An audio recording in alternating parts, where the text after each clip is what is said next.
తాకట్లో ఉన్న మీ బంగారాన్ని విడిపించి ఆ రోజు ఆన్లైన్ రేటుకి కొంటాం. Sharma gold company.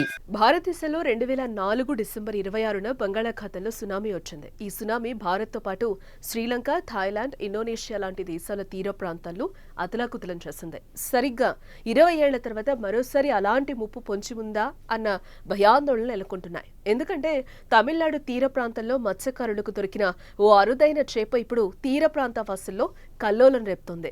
Dooms day అనే చేప మత్స్యకారులకు చిక్కినట్లుగా తెలుస్తోంది. డూమ్స్ డే చేప అంటే ఎందుకంత భయపడతారు? పూర్తి వివరాలు చూద్దాం.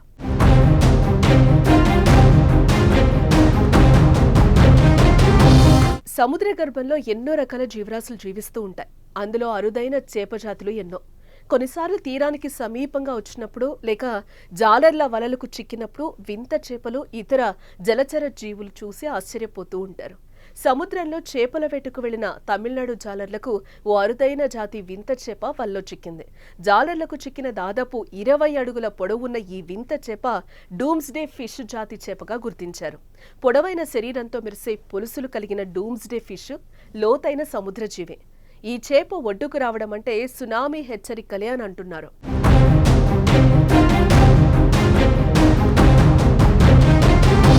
సముద్రంలో 200 మీటర్ల దిగువ నివసించే డూమ్స్ డే చేపలు అరుదుగా తీరానికి కొట్టుకొస్తూ ఉంటాయట.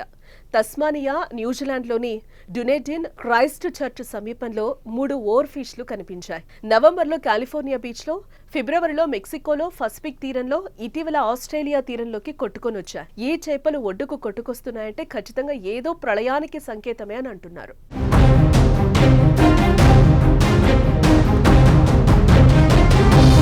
జపాన్ పురాణాల ప్రకారం డూమ్స్ డే అంటే ప్రళయ దినం అని అర్థమట. ఏదైనా విపత్తు రాబోయే ముందు ఈ అరుదైన చేపలు తీర ప్రాంతంలో కనిపిస్తూ ఉంటాయట.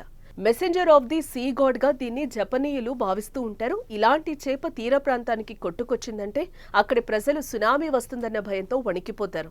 ప్రస్తుతం తమిళ జాలర్లకు చిక్కిన డూమ్స్ చేపకు సంబంధించిన ఓ వీడియో సోషల్ మీడియాలో వైరల్ అవుతోంది. 2011 జపాన్లో సముద్రం లోపల భూకంపం సంభవించి సునామీ విరుచుకుపడ్డానికి ముందు కూడా ఇలాంటి చేపలు సుమారు 20 తీర ప్రాంతాల్లో కనిపించాయి. అప్పటి నుంచి ఈ చేపలు ఒడ్డున కనిపిస్తే విపత్తు సంకేతాలుగా భావిస్తూ ఉంటారు.